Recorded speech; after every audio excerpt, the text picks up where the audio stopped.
One way or another, we've all been searching for something, some truth, some reality behind the world that we live in. And that reality, that truth, is something which has been sought for, it's been chased, probably over a number of lifetimes by many of you.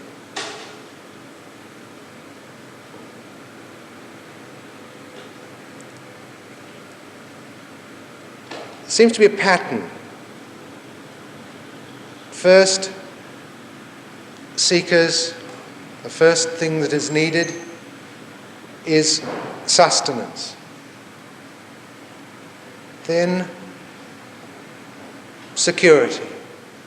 Then a sense of being, human being. Then some sort of understanding of one's place in the world.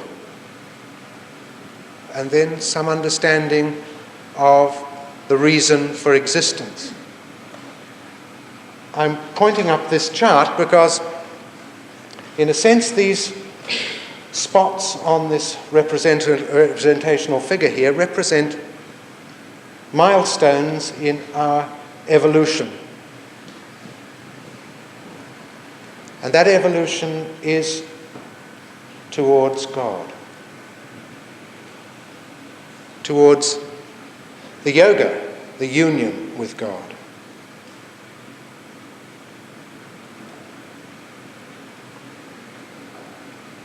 Seeking is, as I said, generally starts with sustenance, generally starts with things like food and shelter. When we become more sophisticated, then it goes into things like money,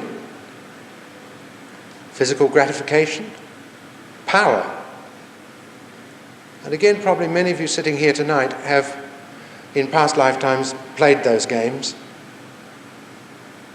But having played those games, have gone one step further. And this time round, wanted to solve other problems. Well, in the past, somebody of this ilk, a seeker of this type, would probably or possibly come in contact with a teacher, a spiritual teacher, would contract himself, is that too strong a word, or herself, to that teacher, and over a period of time develop, clear himself, start to learn the wisdom of ages, start to absorb those aspects of righteousness which are generally called Dharma. And then, if that whole process was successful, then the end point would be self-realization. What the Hindus refer to as the moksha, what the Muslims refer to as the ruh, what the Christians, what Christ referred to as the cool breeze of the Holy Ghost. The enlightenment, the liberation, second birth, so on. There are a lot of names for it, but they're all the same thing. They're all self-realization, which is in itself a happening. It is something that happens. We live in a society at the moment where there's quite a lot of self-certificating going on, where people can say, I'm reborn, I'm twice born. Twice born what? What does that mean? Is that a sort of something you embroider on your shirts? Self-realization is, in fact, a happening. It is something that affects the physical being. It is a shift from, if you like, the nature of the human being to the nature of the spiritual being. Again, marking these milestones along the progress of evolution. So what is this happening?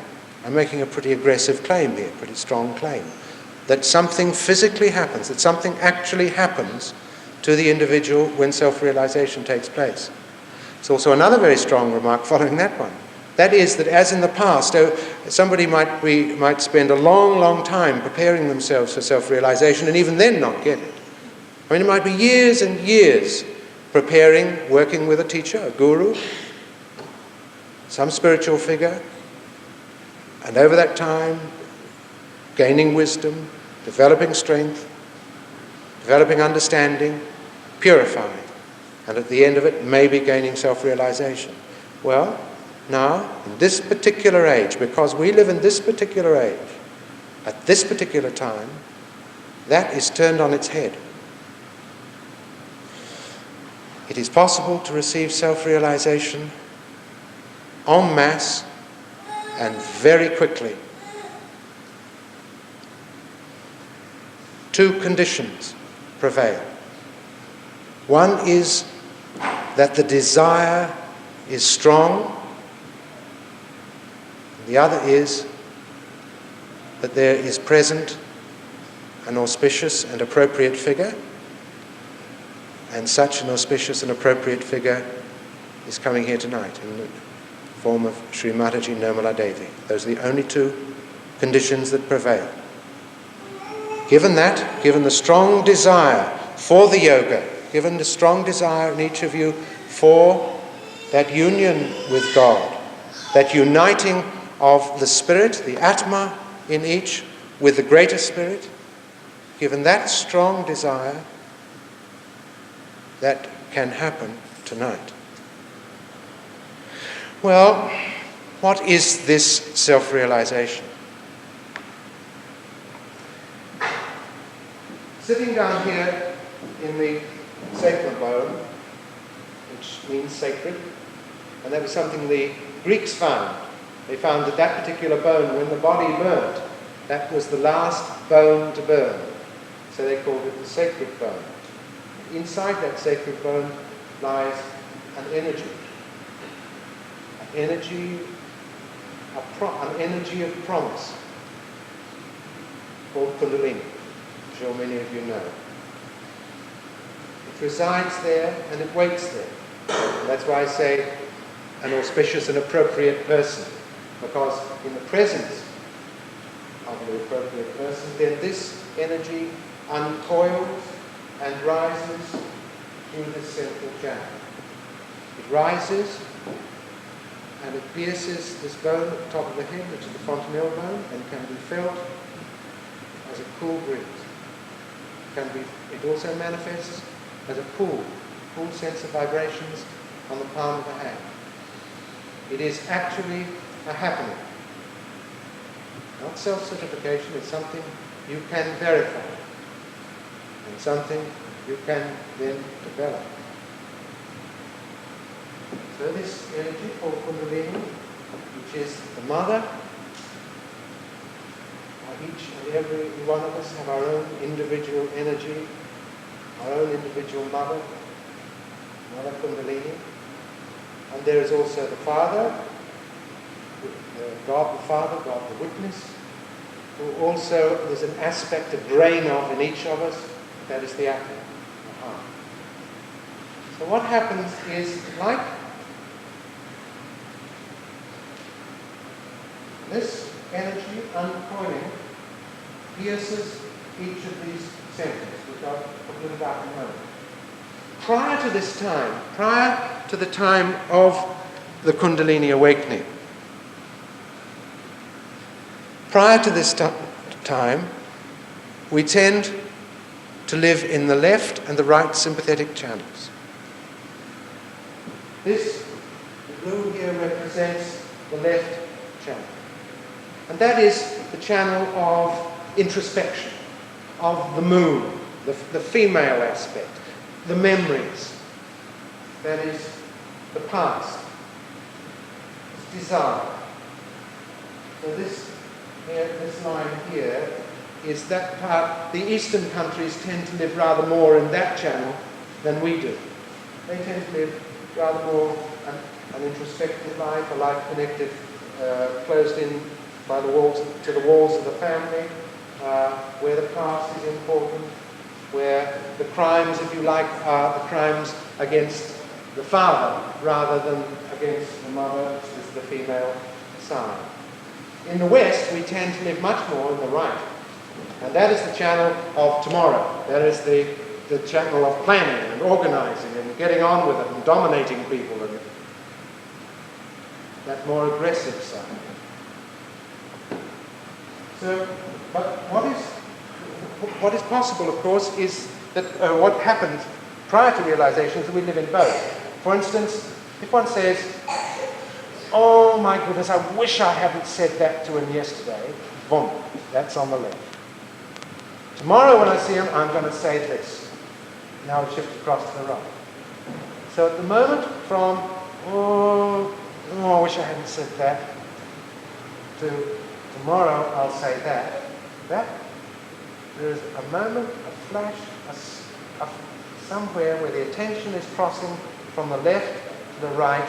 There is a split second where the attention is in the middle. And it is that center that we're talking about here.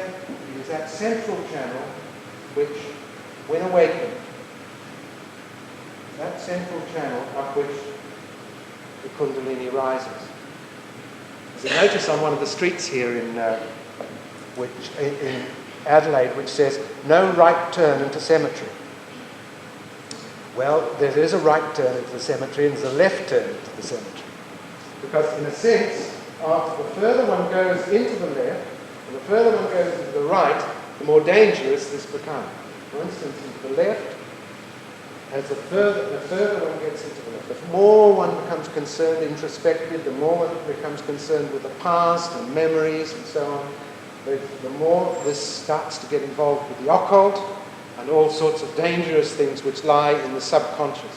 And the further out here one gets, the more into the subconscious, the more dangerous it becomes. And I'm talking about dangers like cancer. On the right, going further and further into the right, the dangers here are becoming more and more concerned with tomorrow, more and more concerned with planning and organizing and so on, and further out one gets, it's into the supraconscious. The devil, as it were, has provided all sorts of aids for those people who desire to go into the left or the right. All sorts of things that can help, like LSD hurries that particular action off into the superconscious. Most of the other drugs assist this one here off into the left. But if it's a lethargic heart, and the heart attack might very well come from a heart rhythm sighing down to nothing, then it's in the left. The heart attacks that come from an overactive and pushy heart, or hard pushed heart, perhaps is a better way of putting it, are on the right.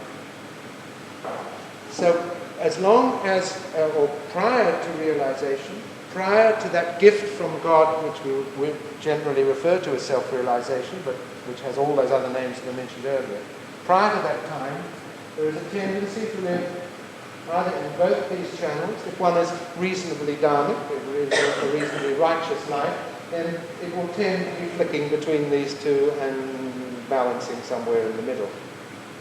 But our society here encourages us off into this direction, as Eastern societies on the whole encourage people into this direction. Now, coming back again to when the Kundalini awakening takes place. First, these all represent the chakras, or those subtle energy centers, which the Kundalini, on rising, knits together. And it's these subtle centers which are the milestones, as I mentioned before, of our evolutionary progress. Also have responsibilities for various aspects of our existence and our body, our bodily functions. Also have a wider collective responsibility in the sense of one's responsibility and involvement with others. It also has a responsibility or an area of our own ability to live a life at peace with ourselves, And there's also an aspect which is divine. So that when we're down here, we're talking about the Muladhara, that has certain aspects. It is the center of wisdom and innocence. It is the center which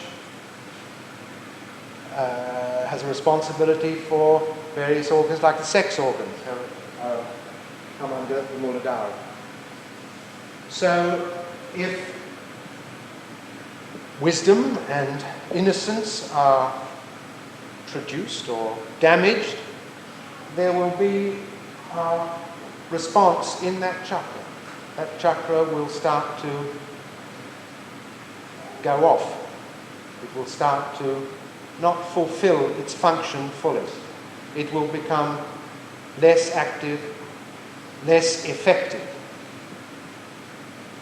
Also, if wisdom and innocence are lacking, for instance, often the corollary to that is a degree of fanaticism. If one becomes regimented, one becomes, if life becomes a timetable and a regimented, organized pattern of events, then this is the chakra which is affected, the Muladhara. The deity who watches over that chakra, as it were, is Sri Ganesh. And Ganesh is that deity who is always prayed to overcome obstacles. He is the one, he's like the opener of doors. He's the support, the Muladhara means supporter of the root. And the root in this case, of course, is the Kundalini. So the Muladhara actually sits, the Muladhara chakra actually sits below the Kundalini. Sits below the second one. So this is the support. And from that chakra, the left-hand channel, Kamaguna, rises. The next one up is the next one actually in evolutionary terms is this one, and the reason for that is that this circulates, the Swadhisthana here circulates. So this one here, the Nadi. I should say another thing, the Muladhara, the element of that is the earth. So one of the best cures, or one of the cures for damaged Muladhara is actually sitting on Mother Earth. The Nabi, the element there is water. And here we're concerned with those things which are necessary for sustaining life. Water, of course, being one of the key ones. And here at the Nabi, the deity is Lakshmi. And Vishnu also occupies a seat there. These figures are concerned with sustenance, if you like, with the day-to-day world, the day-to-day living. Down here to Swadhisthana, and there is creativity. And there is also another form of purity, that is the purity of knowledge. So that if in fact if we've been to a false guru, somebody who in fact is not concerned with our betterment, is not concerned with our spiritual development, but is concerned with getting money from it, or even perhaps more perniciously concerned with spiritually damaging us, then that is going to be reflected here on the left side of the Swadhisthana. The right side there's an aspect of it which is concerned with thinking, believe it or not. In other words, right down here, there is a good deal of the effort for thinking actually originates here. This green area is what is referred to as the ocean of illusion, or the sea of illusion. It is that sea which we must all cross to move, as it were, from the ordinary material day-to-day world to some understanding of what is spiritual. And a number of helpers we have there. The Guru principle has incarnated a number of times to help us cross that sea of illusion. Moses and Abraham, Lao Tzu, Confucius, Socrates, Janaka, Nanaka, and so on. These are all figures who occupy this area and assist us in the crossing of the sea of illusion. Now here's Srimati Nirmala.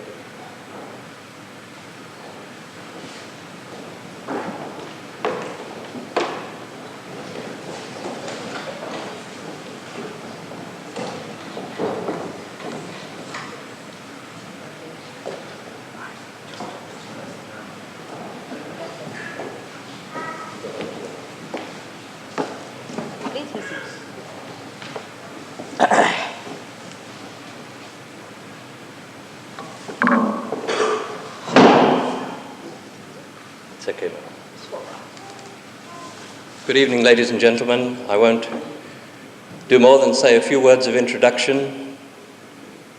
Sri Mataji is here for the first time in Adelaide. It's her first visit, and so she has come to give you something which all of you will eventually become aware of.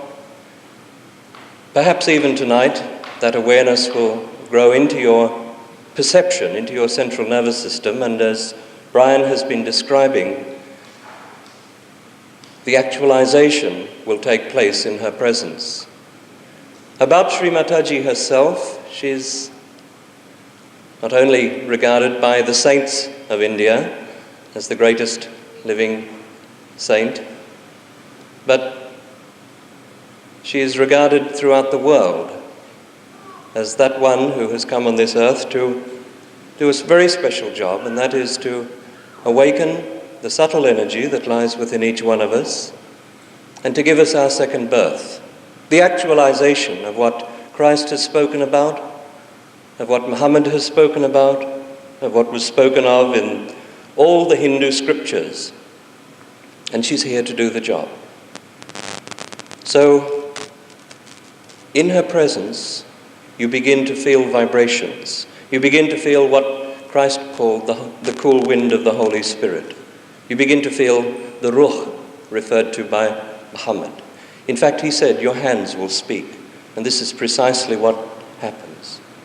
You begin to feel what Adi Shankaracharya spoke about as the Chaitanya Lahiri. You actually feel it in your central nervous system, and it becomes an actualization. Because you see, it's not just a lecture that she has come to give. It's an actualization, it's an experience which happens in your own conscious awareness. So, be open, be like a scientist, be receptive to what she has to say, and yet you don't have to believe everything that she says. In fact, once you get your self-realization, you begin to verify for yourself what is truth and what is untruth.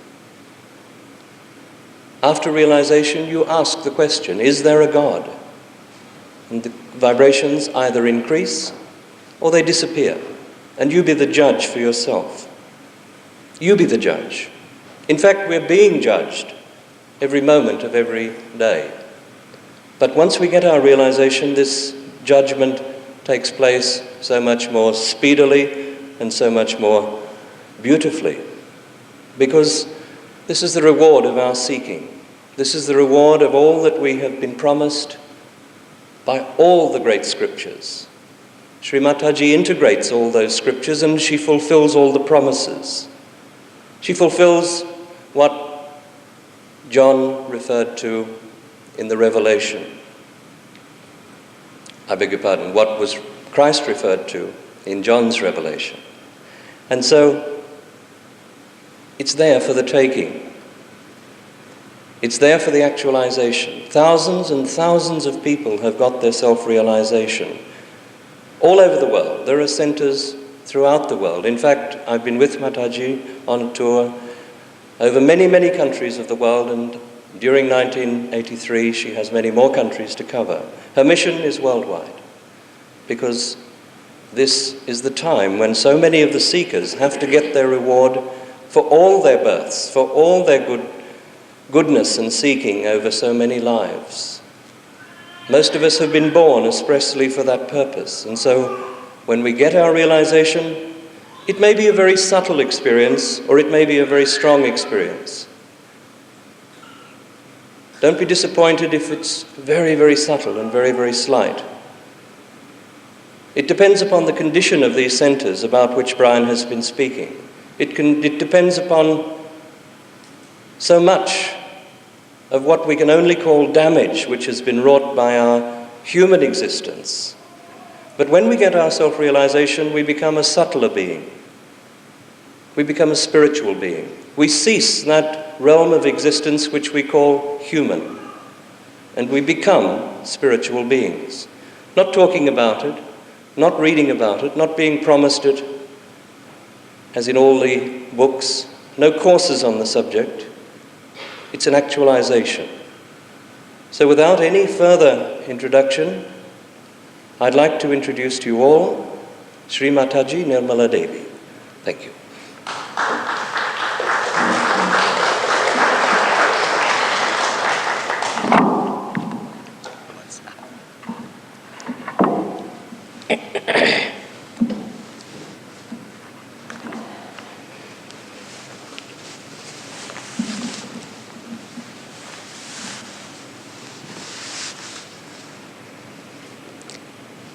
I bow to all seekers of truth.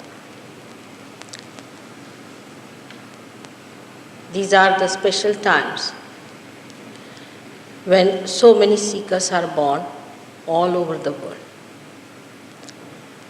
We are not aware as to the nature of this time when we get so much worried, anxious and upset, with so many things happening around us and we do not find any answer to it.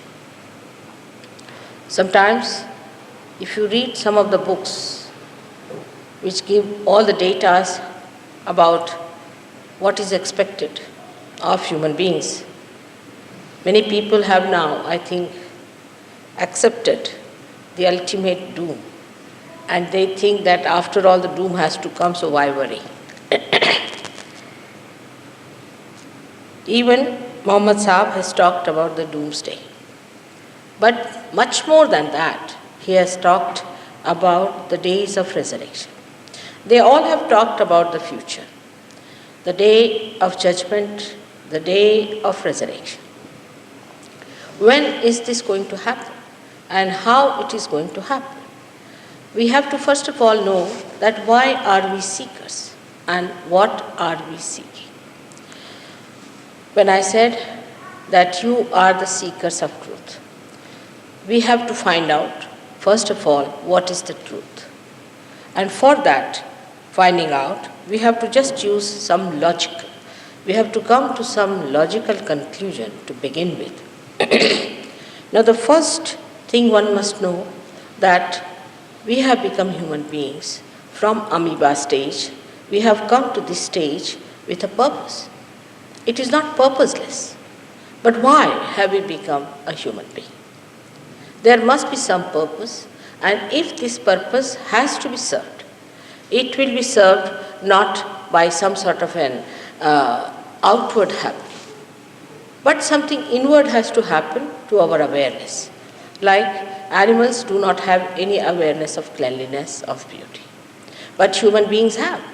In the same way, when we become a higher personality, we have to have something happening again I say, to our awareness.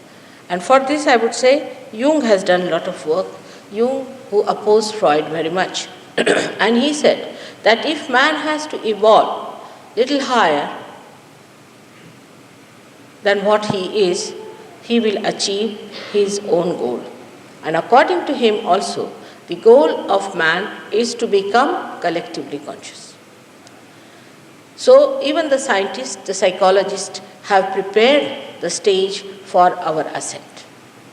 Even Darwin, who did not believe in God, but he did say that if man has come so far, he has to go still further somewhere at his destination. Even he would not accept a situation or a proposition in which one has to say that there is no purpose of nature in creating human beings. The second conclusion we have to come to very logically, understandingly, is that the process of evolution has been done by the living force of life. It's not done by something which is dead. Like supposing we read the book, it's all dead work.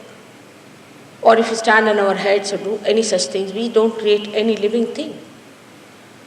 Living thing can be understood from, living process can be understood from a living thing. Like if you have got a seed and it looks like a dead thing, but you put it in the Mother Earth, then it starts sprouting by itself, spontaneously. How it happens, why it happens, you can't explain, but it does. You see for yourself that it happens. And that kind of a living force has worked out your evolution without your knowledge. But now, in your knowledge, it has to happen. That's the only difference between the evolutionary process so far and further. And because it has to be in your knowledge, you are given complete freedom to choose either the ascent or the descent.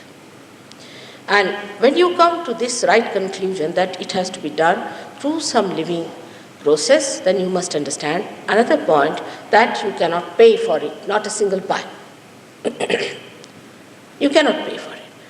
This is something very difficult for human beings to understand, that you can get something without paying, but you are getting so many things.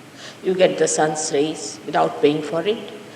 Everything, this pay business and all this economic activity has been started by human beings alone. It's not done by God, or perhaps God never understands money at all, but it's all done by human beings. And also they want to bring in God into the same pattern and say that you can sell God. You cannot organize God and you cannot sell God. So another conclusion we have to reach, that we cannot purchase God or His divine power. This has to be brought to us spontaneously. Means that we cannot sort of work it out ourselves. It's some sort of a grace, or we can say a force that has to work it, and when that grace works it out, we can become a higher personality, as we have become higher personality so far. Now this grace about which people have talked, that there is an all-pervading power everywhere, and this all-pervading power is doing every living work. Like, again I said, that the living process where we see a flower becoming a fruit. Thousands and thousands flowers we see are becoming fruits. How do they become? They become spontaneously. But how? A flower just becomes a fruit, we take it for granted. Now the thing is, this all-pervading power is everywhere. And that pervading power does this living job everywhere. Not only that it makes a flower into a fruit, but also it decides which flower has to become what fruit. It decides, it coordinates, it organizes, and it loves. So this power we have to feel. We never feel it. We see only nothing but the breeze blowing, but we don't see any power being existing in this atmosphere. The reason is this power is subtler for our feelings. We cannot feel it. It's the frequency of this power, we cannot feel it. So how are we to feel this power? Is the first question should come logically into our head. There must be something more must happen to us. We have to become subtler personality to feel that power. Now this becoming is the knowledge of the roots, is not the knowledge of the tree. Whatever we have achieved through our mental projections or all discoveries and everything we have done about nature is, we have put them in the books, and all that is nothing but the knowledge of the tree. But this tree is sustained by the roots. And these roots are sustaining this great tree which is growing. But if this tree doesn't look after its roots, a day will come that it is going to be destroyed. And that's why people are frightened that this creation is going to be destroyed now. It's just on the verge of destruction. Even the human beings, who are the epitome of great evolution, have done nothing. In totality, if you see, the science has advanced more towards destruction than towards construction. It has constructed few things, all right, but in a whole way, supposing you construct the whole house very beautifully, make everything beautifully and decorate it nicely, and then you put a big bomb underneath it. That's what we have done out of science. We have created all these nice things, and then we have got this hydrogen bomb, this bomb, that bomb planted on all the sides, that if a button is pressed, the whole thing can collapse, whatever we have created with such difficulty. So look at the stupidity of our endeavor, our enterprise, the way we have worked it out, that in totality, we are just facing our own destruction through our own mental projection. So the other thing that has to happen to us in our realization is that we find out a method by which we understand the constructive side of life. Anything done without the spirit in it, without God's grace in it, leads you to destruction. Even the elements can get upset with such a society and can start destroying such societies. But if the elements do not take over, it is only the same societies which are trying to elevate the society to higher level themselves turn back upon themselves and start destroying them. Because there are no moorings for us, there are no roots. Because this kite which is flying has lost its attachments. The attachment has to be to the spirit. Shri Krishna has said that yoga kshema vahamyaham, that you get your yoga, means union with the divine. Once you get union with the divine, then I look after your kshema, means I look after your well-being, is said by Shri Krishna. But he doesn't say that first I will look after your kshema and then you get your yoga. It's the other way now. You have to take to your yoga. Now the right conclusion about yoga, we should find out what is yoga. Now many people think that doing hatha yoga, which is just a little bit of standing on your head business, is yoga. It is not. It's very commonly said, I am doing my yoga. I mean, you can't do yoga. You have to be in yoga. Yoga means union with the divine. And this happens to you. It just happens to you, by which you become connected with your spirit. What Christ has said is the rebirth. We are to be born again. But human beings are so much deceptive to themselves. They deceive themselves so much that I have known people that when I went to America, I told them that you are to be born again and all that. After that, some of them started an organization calling Born Again. And they just self-certify themselves that we are born again. But I mean, how can you certify yourself as born again when you haven't got the qualities, the capacities and the powers of a twice born personality? Now, we have to understand also that if it is going to be a new birth, a transformation must take place within us. We must have a transformation. But you'll find that all efforts people have put in of conditioning, giving puritanical ideas and doing all sorts of things, it has not been able to give people to transform themselves. It has not led to any transformation. On the contrary, there are addictions to all kinds of habits, addiction to all kinds of thoughts, and also enslavement to all sorts of conditioning has not at all vanished. In some way or other, they get, if they are communist, they become capitalist. If they are capitalist, they become communist. You see, from one to another, you are going into some sort of an ism. But in Sahaja Yoga, there is nothing like ism, because you are only human beings. Only human beings in the eyes of God. He has created variety. He has created one variety of, say, Australians. Then in Australia also he has created so many varieties. As you have so many flowers, we have so many human beings. But inside every flower, flows as vital force of God's love.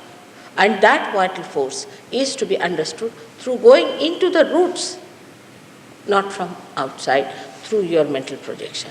Actually, through your mental projection, how far can you go? Because it's a limited brain that you are using to understand a problem. But you have to go to the unlimited. If it is so, something has to trigger it, your ascent into that space where it is unlimited. And that's why we have to know that through only logical conclusion, we can come up to the door. But afterwards, you have to enter through this door, through that triggering, otherwise you cannot enter into it. Now, whatever he has told you all about these chakras, you need not believe, as Dr. Warren has told you. There's no need to believe into it, because even if you have blind faith, it's going to help us. But as a scientist, you must keep your mind open, and you must accept this as a hypothesis placed before you. Now, this hypothesis, if it is proved right, you have to accept it as a law, the divine law. Now, this hypothesis is that you have got all these 7 centers within you, and you have got the power called as the Kundalini placed in the triangular bone. Now, one may say that this is a Sanskrit word, and Sanskrit is not for only Indians, it is for all of us. It's, as the English language is for all of us, in the same way Sanskrit is also for all of us. But only thing I would say, that as the West was more busy, and you, though you are on the East, but still I'll call you the West, busy with the advancement outside. There were people who were busy with the advancement downward. And these people are the seers who have seen that there is a power which is settled down in the triangular bone called as sacrum. Now, this is a Greek word. It is very interesting to know that sacrum means sacred. And I asked the Greeks, when I went to Greece, I asked them, why do you call it sacrum? They said that most of these words have come to us because we have had a very long rapport with the Indo-Aryan groups. So, when was that? They said it was much before Alexander went to India. So, we knew about India a long time back, and the Indians told us that this is a sacred bone. Even doctors know that when the whole body burns, this bone does not burn. It takes lot of temperature, very high temperature, to burn this bone. And when you put it in the cremation, this thing and all that, that has to brought to a very high temperature so that this bone should burn. But with other temperatures, lower temperatures, the whole body may burn, but this bone will remain still unburned. So the reason is, there is this power which is protecting it. Now, this power is called as Kundalini because it has got 3.5 coil within it. You might have read, some of you being seekers, you must have read books about Kundalini. And everywhere I go, people tell me that, Mother, we have heard that this is a very dangerous thing to have the Kundalini awakened, and it's very, very wrong to touch it. No, this is something absurd. First of all, this is the only way you are going to get your realization. Is the prelude, is the germ within you, the germinating power within you, which is going to give you the ascent. And how can that be a thing that will be dangerous for you? There must be something wrong. For example, I don't understand about this instrument or about electricity, and put both the fingers in the plug, and I get a shock and I say, oh, it's the most dangerous thing that you can have. That means I don't know how to handle it. But Kundalini, when she is said to be troubling people, it is never the Kundalini, but this first center of innocence, which gets into annoyance. And when it gets into annoyance, it sends a lot of heat in the body, and that heat is felt in the body by so many people. When people who have no authority from God Almighty, we can say, those who are not holy people, those who are making money in the name of God, those who are people with very bad characters, who have no possibility of even taking the name of God, such people, when they try these tricks, it happens to you that you feel that tremendous heat in the body. One must know that heat is not a sign of spirituality. Everywhere, whether it is Sanskrit or any language, they have said that it's a cooling thing. It cools you down. Even a person, we say, he's cool-minded, means he's not violent. Now in science, if you try to cool down the helium gas, you'll find that when it is not cooled down, it is heated up, all molecules fight each other. They become so violent that they hit each other. They form certain groups, hit each other, and then these groups also again hit each other. But when helium gas is cooled down, they all become collective and they start behaving in a manner that is very collective. So the idea is, people who say that with Kundalini you get tremendous heat to start jumping, and some people told me that they start jumping like a frog. One gentleman sitting before me had put both his legs on the ground, he was sitting. So they said, you can't put these feet towards mother. So I asked him, I called him, I said, what's the problem? You see, Indians understand how to respect a saint. So I said, what's the problem? Why are you putting your legs towards me? He said, mother, if I sit with folded feet, I start jumping like a frog. So I said, are you going to become a frog now? Just think about it. You are not going to become a frog or a bird. You are going to become a higher personality. Who has told you that you are becoming a frog? He said, my Kundalini is awakened by a guru, and he has given me this book, and in that book it was written, actually I saw with my own eyes, what a misleading thing, that he is a person who gets his Kundalini awakened, such starts jumping like a frog. Now, all these absurd things must be understood, that all abnormalities are dropped out after you become the spirit. Because that's the most beautiful thing you have within us. Spirit is the reflection of God Almighty. And when the Kundalini rises and pierces through your fontanelle bone area, where you actually get your baptism, that time you become a beautiful person, a decent person, sweet person, a nice person. And you forget all your violence. Not only that, but you feel the love for others and not violence. Your ego drops out. Your superego drops out. Means your conditioning drops out.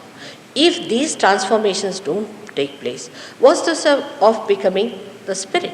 So the ideas people have that you start jumping. I know of so many people now who have been to fake gurus. And this point I must bring to you, because everywhere I went, the newspaper people asked me about the fake gurus. The other day, an American lady asked me in an interview of radio at Perth, that how do you explain that the people who are seekers, the young people, they go to India and they end up penniless, and sometimes they get epilepsy, or they take to drugs, or they become jobless, useless, they live like cabbages, and they have nothing to contribute to the society or to themselves. How do we explain that? She says, I've got a data to show you. I said, agreed. I do feel ashamed that these gurus, who are not only fake, but they are criminals, they go into another country to make money. I agree, I accept. But also I would blame the people who go to them. They are naive, simple people. They are the ones who are earnestly seeking. But you must come to some logical conclusion about every guru. That is important. Because you are here to get to your spirit and not to get to a guru. That's one thing one must know, that we have to be the spirit and not be attached or be sort of enslaved by any guru whatsoever. The guru resides within you, in your heart, and your spirit is your only thing. Somebody has to trigger it just to become that. But the amount of enslavement and all these things people undergo for nothing at all. You cannot pay for. Anybody who takes money from you is a parasite, you must know. Whether he may call himself anything by any name, don't listen to such a person. Now, I've been telling all the people for the last 14 years. I was the one 14 years back in a very big hall, at least 5-6 times bigger than this, called as Jahangir Hall in Bombay. I spoke so loudly about all of them. I told their names, I told them what they were, how devilish they are, keep out from them. But nobody would listen to me. Even when I went to America, in the beginning, nobody would listen to me. I told them that be careful, these fake gurus are out, they are going to loot you, be careful about them. But nobody would listen to me on this point because they were so enamored. On the contrary, they were teaching me some wisdom. Mother, you must take some money, otherwise Americans won't understand you. Unless and until they pay for it, they are not going to understand. I said, how do you underestimate them? They said, it's true.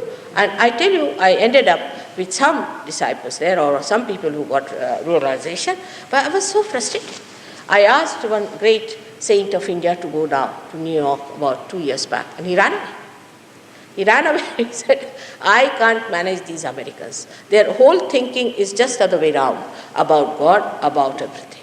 Now, there were people who were teaching that you can approach God through sex. I mean, absurd things. It's obtuse. Absolutely, it is opposite of what God is. Not that in Sahaja Yoga we disregard sex. Sex is a part of life, but sex does not play any part in the ascent. You can see, because the first center here, Muladhara, is for your excretion and for your sex. So we do not in any way condemn it, but it has its own sanctity and its own channelizing. If you become sort of perverted about it, you develop diseases. There are problems. And anything that is divine cannot give you a disease. So another conclusion they should have reached, I think, that if you are sick, your head is going reeling, if you are feeling unhappy, sickly, and you don't know what to do, then why should you stick on to that guru? Because just you have paid for it. It's like if you go to a drama and it's boring, you don't like it, but you said, no, we have paid for it, so go through it. That's all right, because drama doesn't make you mad, you see. But this kind of thing, which is so dangerous, even if you have paid, finish with it. Now, restart it. We have had enough of this man. Now they are buying Rolls Royces, they are buying aeroplanes. Look at where is their attention. They are more bothered about gathering money to themselves and having other people's money, as I call them, opium, and live on that and thrive on that. And why don't you use your brains to understand that how can you pay for your realization?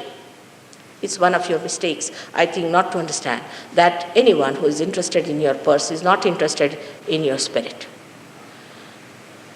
Then, apart from that, there are so many other mistakes people have committed in pursuit of God.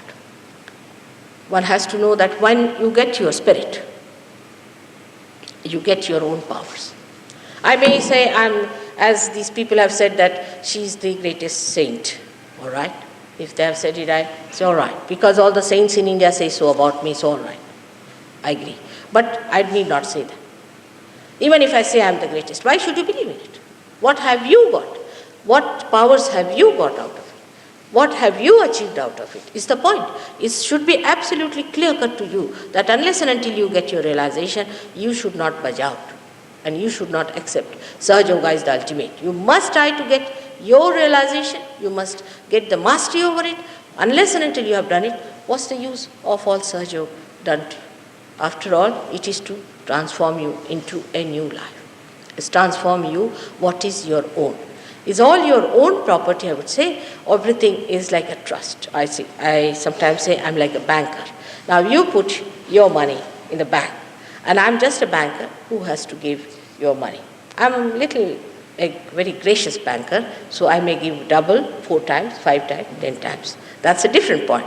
But you are seekers, so you are men of God, as described by another very great saint of England, William Blake. He says, he has described all these things to us very clearly, that at this time, men of God will be born. And they will become prophets. And they will have powers to make others prophet. He has said so clear. Everything is so clear-cut, you can't imagine. If you read him, you'll be amazed that he has even mentioned where the ashram for Sahaja Yoga will be, where I will be staying. Into all details he has mentioned. And you must have heard the story of Jerusalem, that England will become Jerusalem. I mean, if you have seen what they have been doing about 100 years back in India, nobody could have believed the stories that he said. But he could see that the same land, which is so aggressive today, will become the land of peace, harmony, and of spiritual ascent. Australia especially, I have tremendous respect for Australia as a land because it plays a very important role in Sahaja. This first center is the Muladhara is Australia. Australia is the Muladhara of the whole universe. And I find every Australian, when I meet them, there's a kind of an innocence in him which is still showing up. Of course, innocence can never be destroyed. It can be covered, but it can never be destroyed. I've seen that in Australians, there is a kind of an innocence which shows very sweetly, and that's where it works out very fast. Now, Dr. Warren, he first came to me and his friend, and in the beginning, they were very volatile people, extremely angry, hot-tempered and all that, you see. And they came to me when I was on my way to Pune. So I said, all right, you come along with me, I haven't got time. But they came to my house and they touched their realization, but still they were so volatile and so angry. So I said, all right, you come along with me to Pune. And you see, in Sahaja Yoga, we don't take any money. Naturally, you see, we haven't got very good arrangements for you. If you want, you can stay in a hotel if you want, but as far as we are concerned, whatever Sahaja Yogis had arranged in those days, so we arranged for them to stay in a, what was that? Someplace. All right. And there was a doctor from England and these two persons, and there was only one mattress for three of them, you see. They were struggling, pushing each other from this to that. In the morning, you see, they got up and they got into the rickshaw saying, all their luggage there. I said, why? We slept on the cement, you see.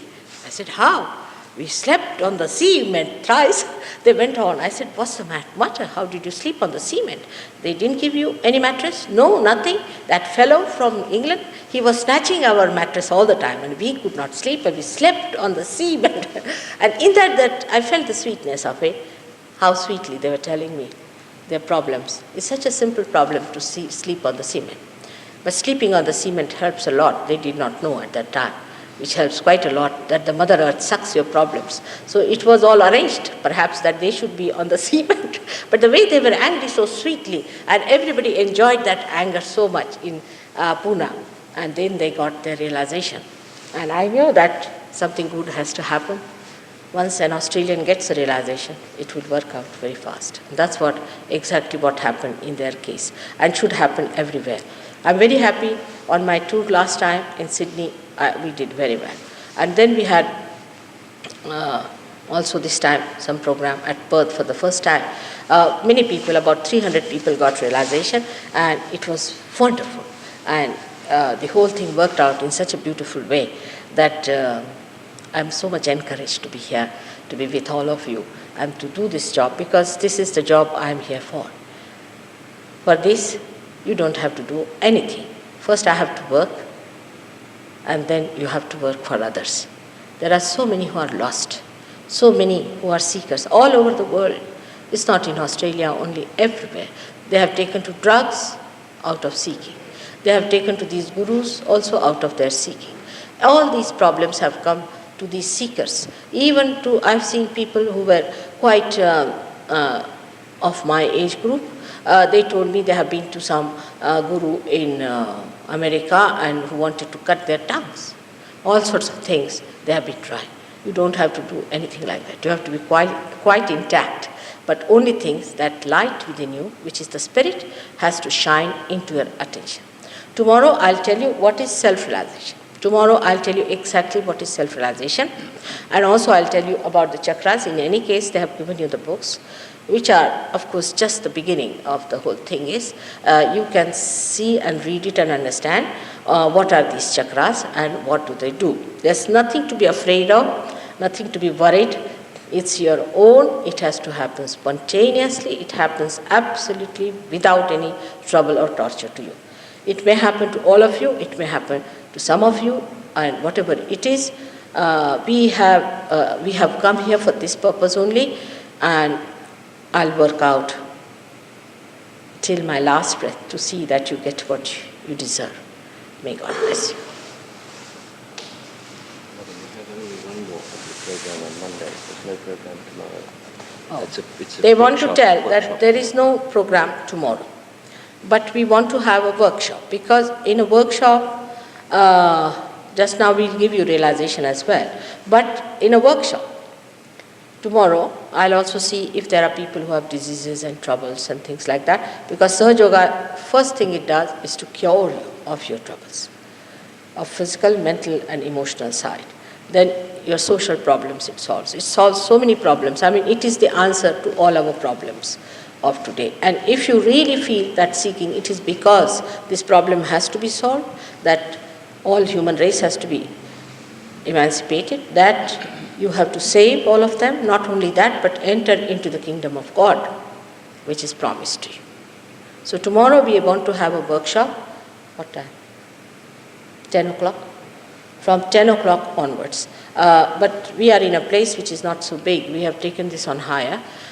Maybe we might go to a riverside if there are many people. If there are very few, then we can do it here. So after realization, those who want to come to workshop, please let us know who want to come to the workshop, and that's how, then we'll arrange the place. All right, so now, is there any question? Because at the first meeting, we must answer questions. It's very important. Please ask me questions, but don't ask about these gurus, you see, because it's a controversial thing. Just forget it. Whatever has happened has happened. Don't ask about them, what do you think about this guru, because I don't want to say all these things. But you yourself should be able to judge it. If you have not yet judged it, better judge it them. But you say, I'm not going to talk to you about these things. If they have not given you realization, better forget it.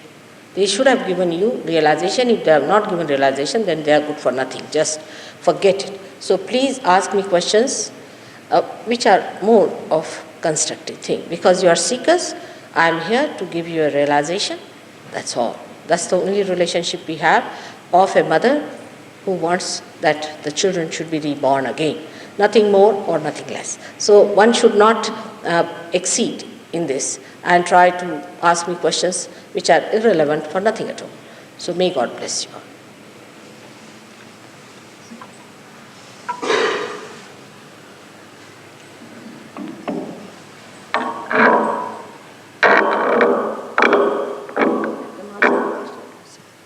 Right.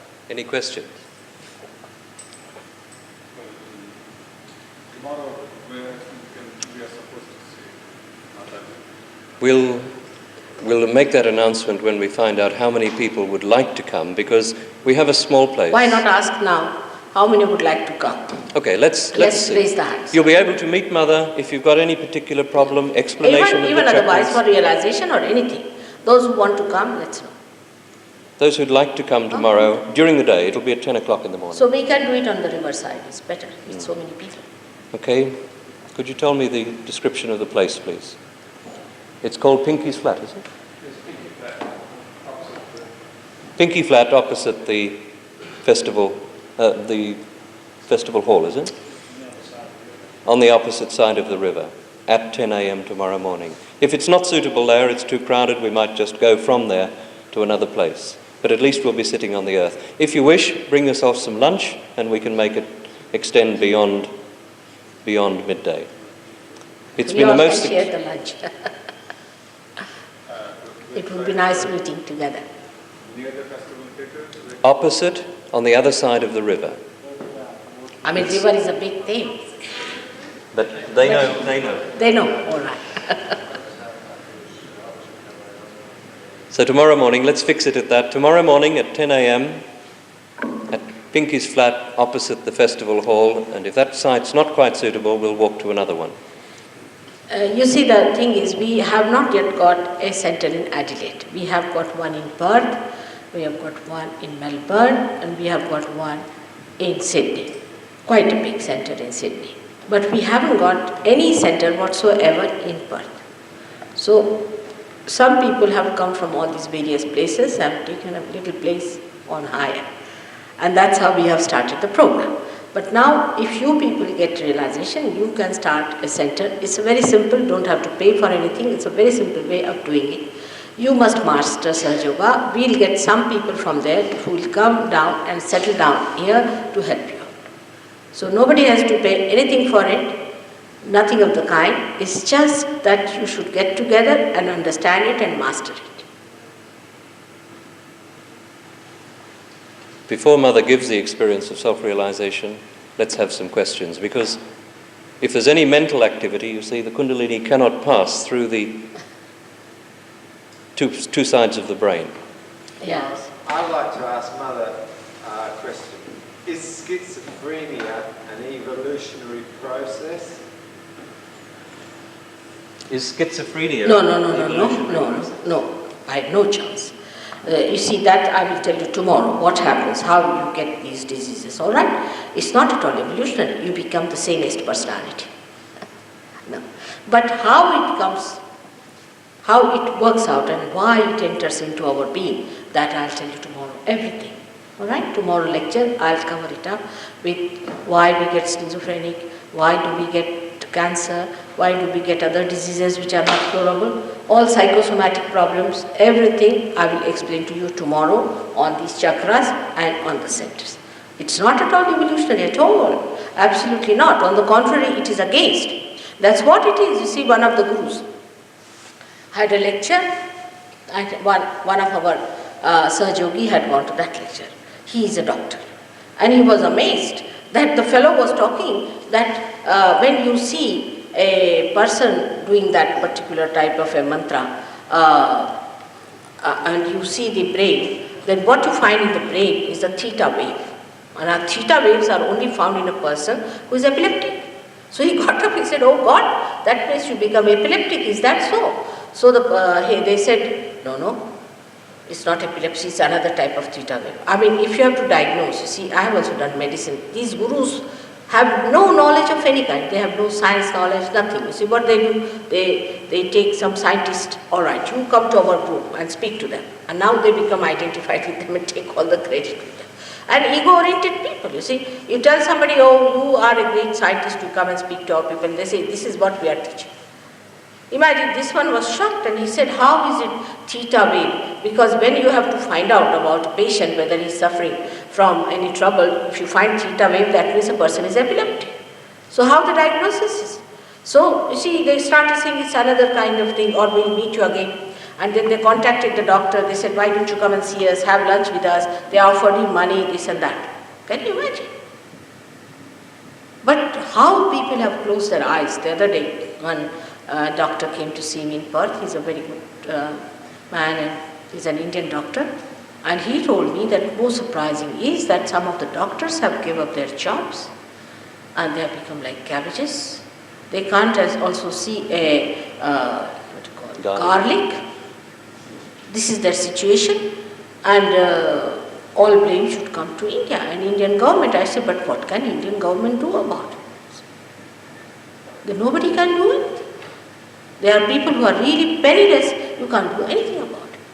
There was a lady, a granddaughter of a duke, see, she went to an organization like that. Actually, they were running he was a director of a flying,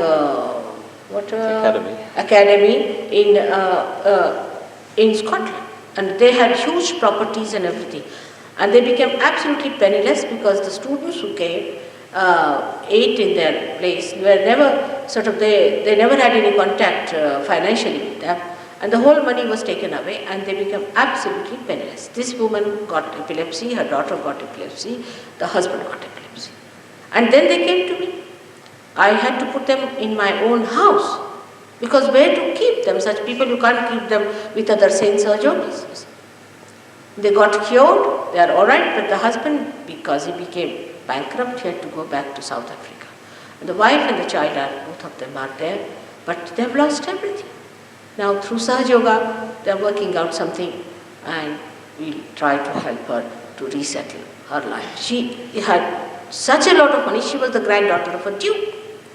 But I asked her, how did you go about it? You see, you were getting epilepsy. She used to scream for 3 hours.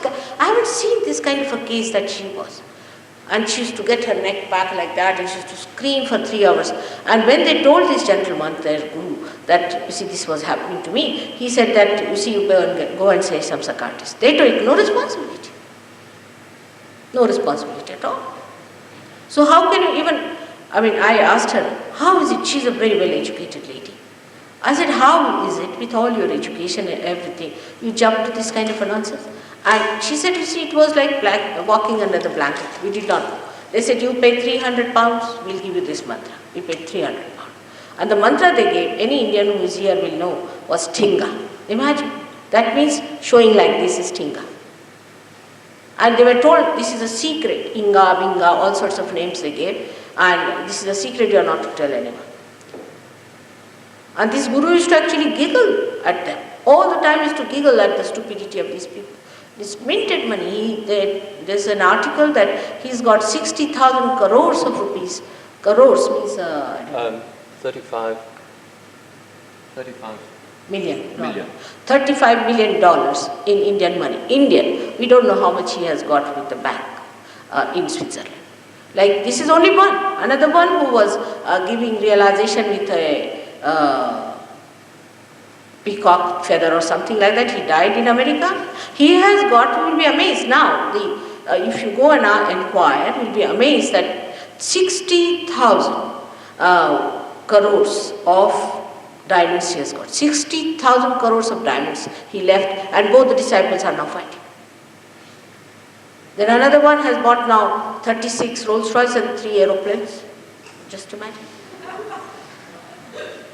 The another one has 58, and he told the disciples in England that if you give me the 59th, I'll come down. And these simple people, already suffering so much, they are having so much trouble, some of them are gone mad. You see, they starved themselves, ate only potatoes and all that in one whole year, and then they called this fellow and gave him that Rolls Royce. That's why he came to give them a darshan. Can you imagine? You are responsible, I would say in a way, to be that much to believe anyone like that. You have got nothing. Nothing you have got. It's a very sad thing, I know. But you'll find everything. You have to find. They can't surpass you. They cannot win over you. They cannot be victorious. They do not know the powers of God. But give them up completely. We have to find them. We'll find it out. No doubt. There are so many people now coming back and understanding it. Yes. Yeah.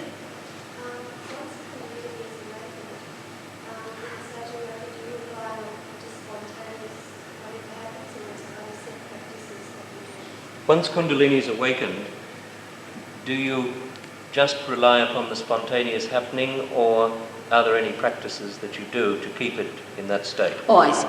First of all, the Kundalini is awakened like a seed is germinated, all right?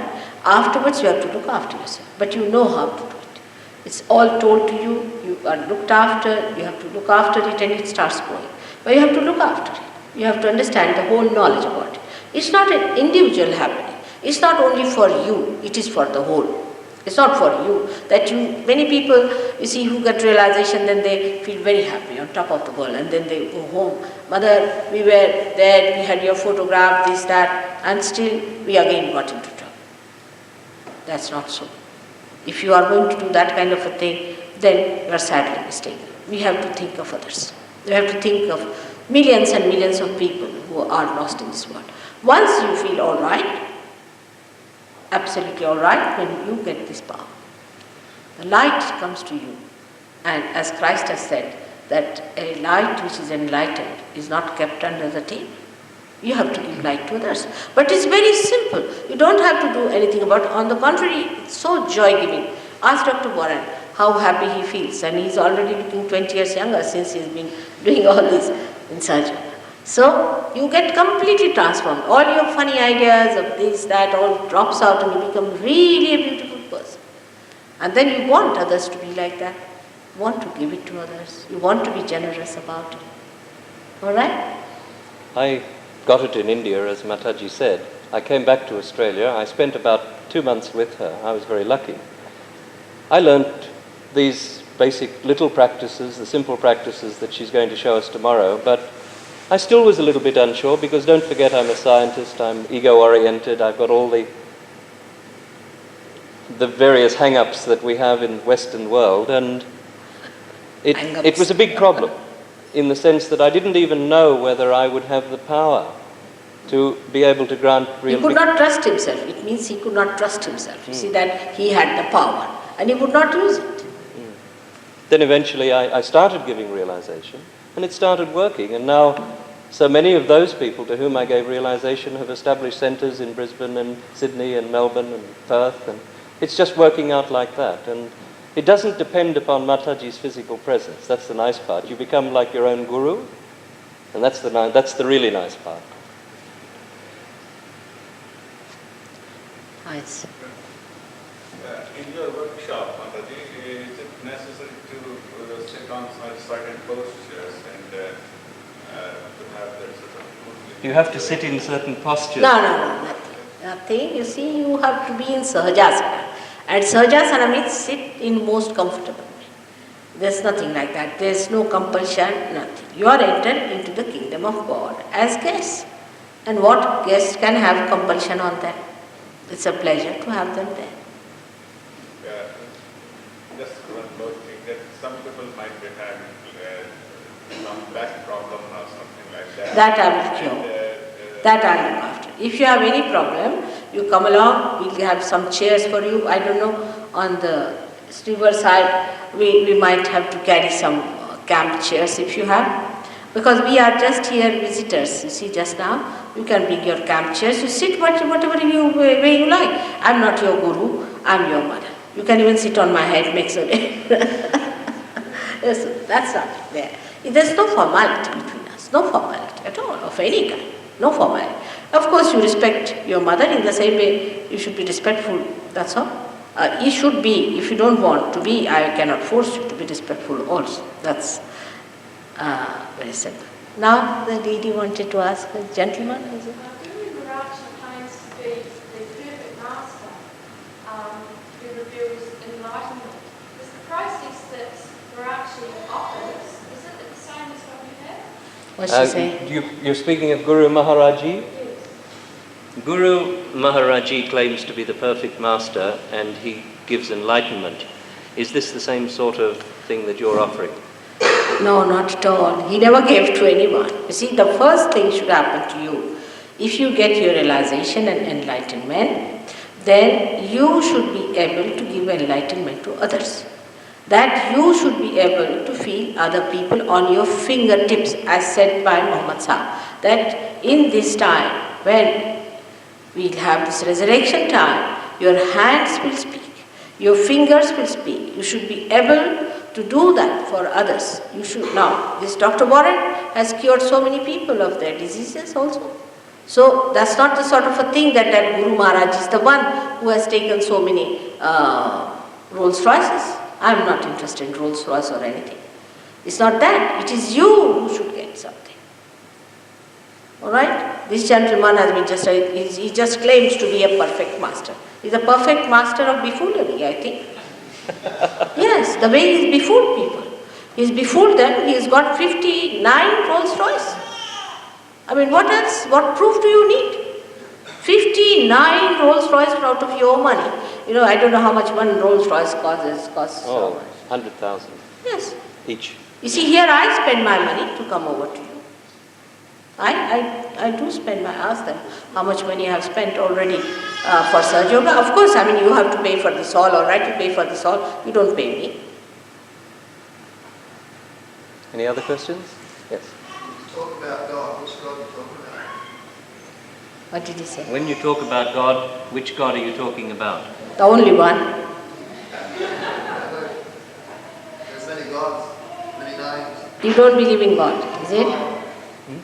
There are many gods, there are many names. Yes. He says there are many gods. It's true, there are many gods as they say, but there's only one God, and God has many aspects of life. You see, like you are a gentleman, and you are a husband, you are a wife, you are a brother, you are a sister. You see, there are so many aspects to a personality. In the same way, one God has many aspects. And this God, the only God that we have within ourselves, is expressed as our spirit, but it has many, many aspects. And we have to understand Him in that aspect. He is not like a rock of Gibraltar, see, something like a solid piece. It's a living God, and a living God has got eyes and nose and the way we are. And all these aspects must be understood what He is. So we'll be dealing tomorrow with the God who is the brain. God who is the liver, God who is the heart.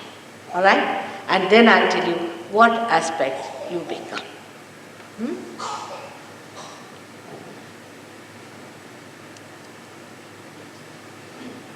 like to know it. I'm enlightened. What is it? I don't think that's a very sensible question. What did Let's she skip say? it. She asked the question, are you enlightened? It's Why are you here?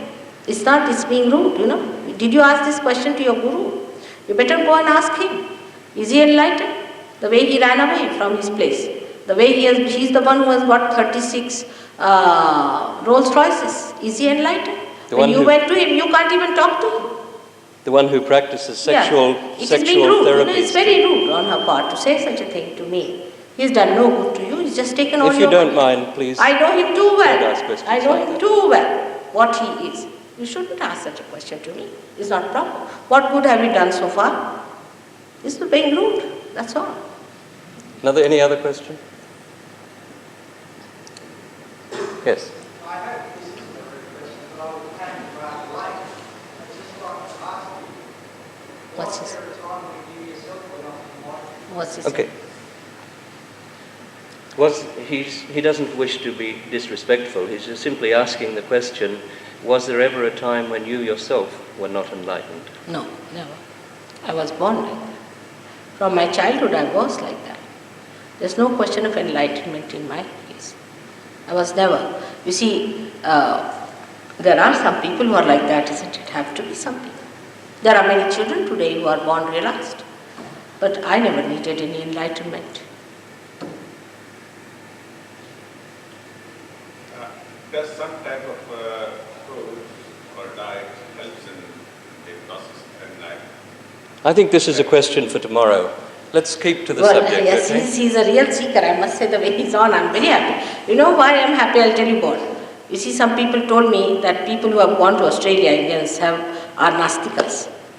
And I was so shocked. Really, they said they're so uprooted, they're Nastikas, they don't believe in God at all, they just believe in money. And the other day also I met some Indians, they were very nice. I said, how is it? You are Australians and Indians and still you believe in God. It's surprising. They said, we believe in God because God is everything. And who told you this story? I said, that's what somebody told me, that they are the people, for them dollar is their God. Indians. She told me, no, because people have to struggle a lot here and that's why. But I said, still, how can you forget God? That's your heritage. We'll answer that tomorrow. It's very straightforward. He is very, yes, Mike. Yes, what is it? Is it true that man is superior to woman? Is it true that man is superior to woman? Huh? Is God superior to mother? Is God, the Father you mean, Yeah, God superior to God You the see, Mother? the Is question, God male all right, superior to all woman? right. It's a sweet question you've asked me, but the thing is, you see, the mother is the power of the father. So without the power, the father is useless. And without the God, I mean, you can say without the father, the mother is useless too, because they are one. You see, we cannot understand a situation where both of them are absolutely complementary. Absolutely. This absolute word also we don't understand. Absolutely complementary. There's no quarrel between the two. Alright? There's no quarrel at all between them. But we think on the terms that we are human beings, that somebody is superior, somebody inferior. To explain this more, I would say that women think that men dominate them too much and that they think that they are superior. Let them think. By thinking, they do not become superior, do they? Now, the thing is, the women are definitely powerful in the sense that they can bear up a lot. They are just like this Mother Earth. They can bear up all these pranks of men. You see, men are poor things, they have to face life.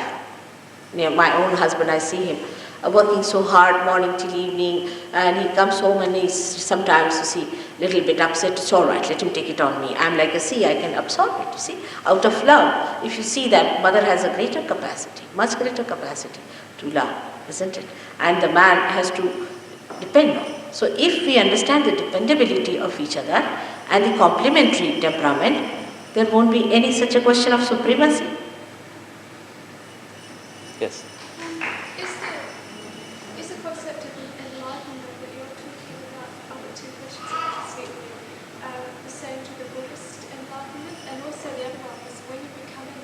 Just one. One. No, one in a minute. Is this the same enlightenment as has been spoken about in Buddhism? Yes, of course, the same. Absolutely the same. But at the time of Buddha, he realized one thing, that people were talking about the flower, but not about the honey. Like they were talking in those days, they were talking about Agni and all these things, all elements. They were talking about God Almighty. But he thought talking about God was very dangerous. If you talked about God, people thought they were gods themselves. And they would not take the first step, which is important. They wanted to jump to the last stage. And this kind of thing is very dangerous. So he just said, first you get your self-realization. First self-realization, and then after that we can talk of something else. So he never talked of God, but not that he did not believe in it. Now see, the three mantras they use is very interesting. It's the same as in Sahajyoga. First is Buddham Sharanam Gacchami. Means I surrender myself to the realized. Buddham, the one who has got the Bodha. Then the second one, he says, is Dhammam Sharanam Gacchami. Means I surrender myself to Dharma. Dharma doesn't mean the religion outside, but the religion within. Means the balance within. And the third one, he says, Sangham Sharanam Gacchami.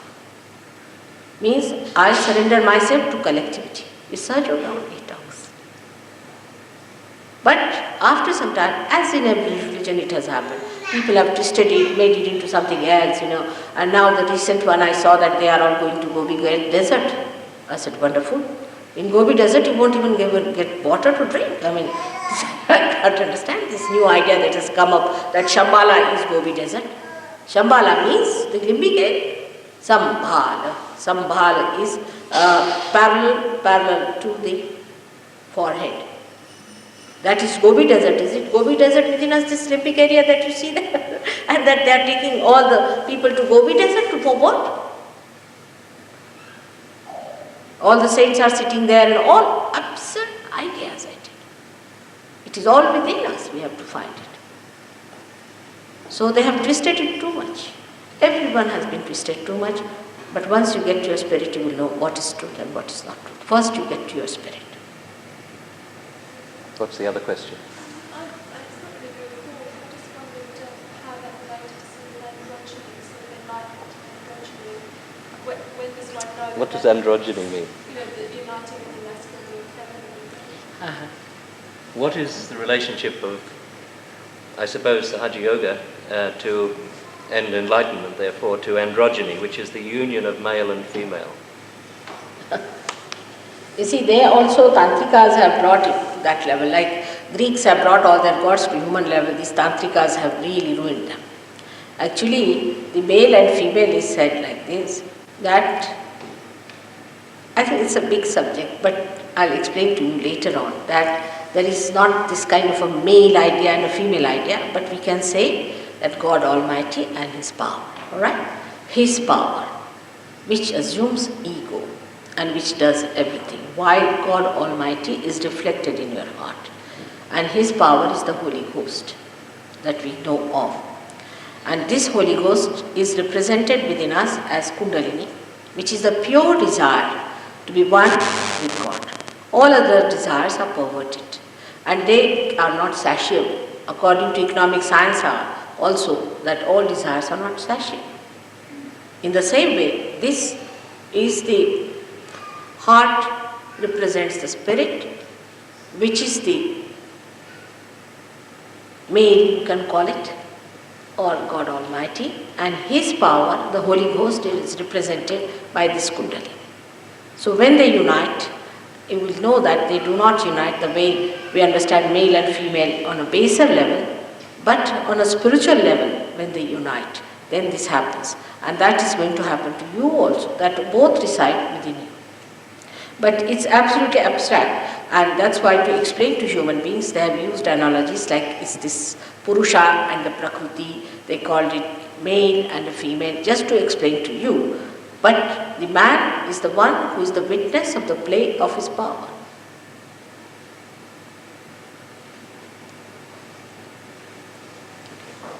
We'll have to stop soon. Yes? Sir, one. Yes.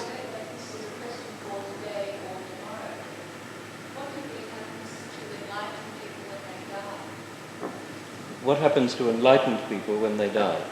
All right. Now the problem is, I can tell you that also, but what I would suggest that covers a big subject.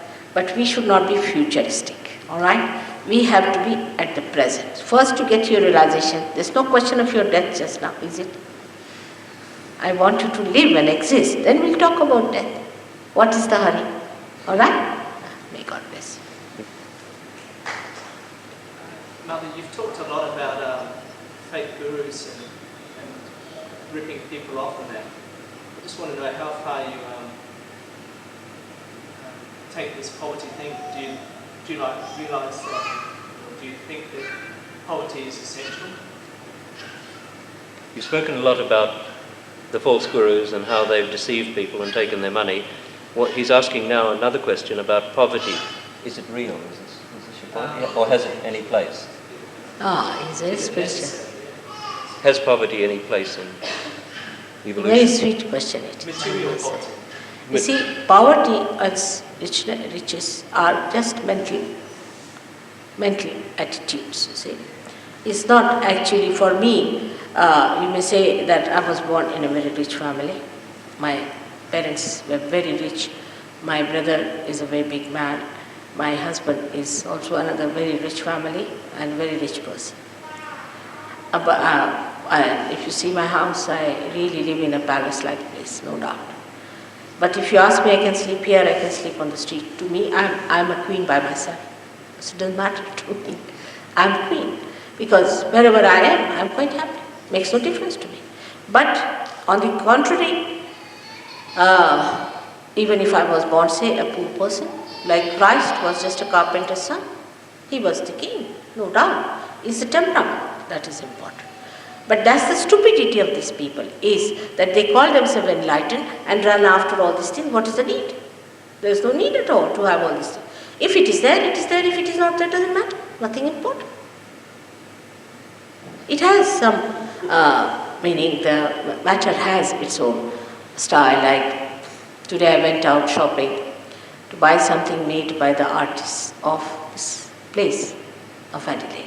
I wanted to see how they express themselves. Very soft colors, see? Beautiful things there.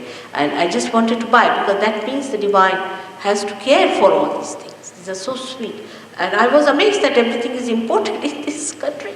I said, you don't know what is in you. Such a lot is in you. And why should you import all these things from abroad? Everything was imported. Hardly there's something little bit I found in a shop, which was artist shop. And I was so enamored that it was done. So art has its own value of spirituality. That is, it expresses love. That if I give somebody now this one, they will feel that, look at the Australians, how beautiful they are. We've just come back from a tour of India with Mataji, about 60 of us from Australia, about 200 from the rest of the whole world. And we've travelled through the villages where poverty exists in the real sense of the word. And these people are so joyful, so peaceful, so satisfied, and they're so happy. The relationship of families is so intact. The interchange and communication between them is so beautiful. Often poverty has its own blessing. We've made a monster out of poverty in the West, and we've turned it into something where we can expunge our guilt in a way. Now, on that point, I would say that Sahaja Yoga definitely helps you to improve your condition, also financially in a way. I had gone to a place in the village, as he said, and I said, let's go by this road. And the roads in the villages, you know how they are. And suddenly I found a very beautiful field, see, with jowari, I don't know what you call that, jowari field, and which had those beautiful corns. And I was amazed that this has such big ones and such nice shining. I said, whose is this one? So that belonged to one of the Sahajogis, you see. So I asked the Sahajogi, what did you do? How did you get such nice things there? so nicely. They were not hybrid because Indians don't like hybrid very much. So he said, no, just mother, I use the vibrated water. I put it in my well and it has come out. And the yield, he says, sometimes could be 10 times more than normal. So through the help of God, we can even improve the conditions. And once you get to that, you don't become very rich, because very rich is a headache. I know what it is. Horrible to be very rich. It's a headache. But you become sufficiently all right. When this will happen, I'm sure India will become a good country, quite self-sufficient. And what is there in this plastic affluence also? What's so much in it? There's no sense. As you said, there's no sense like that. But they become well off. In the sense they are satisfied, happy people, they live very well. I mean, they were telling me that we don't even feel so much happy. So many people now in India, where I've worked, there are 10,000 people who have given up drinking completely. And their pubs are used now for Sahaja Yoga centers. And they are saving so much money out of it that they don't know what to do, so they have bought beautiful music instruments and all that to enjoy themselves. The whole life is changed, the lifestyle is changed. This poverty comes to us. You see, even the people who used to ask for more money and all that, what they did was nothing but to go and drink, that's all. In India also they did it. You see, I think if people have money to drink, then they are not poor by any chance, isn't it? But this poverty comes through all other practices, which we call as negative magic, black magic and all that. Because of these practices, you develop it. About that also tomorrow I'll little bit tell you. Black magic. Let's have the experience. All right. If you slip your shoes off,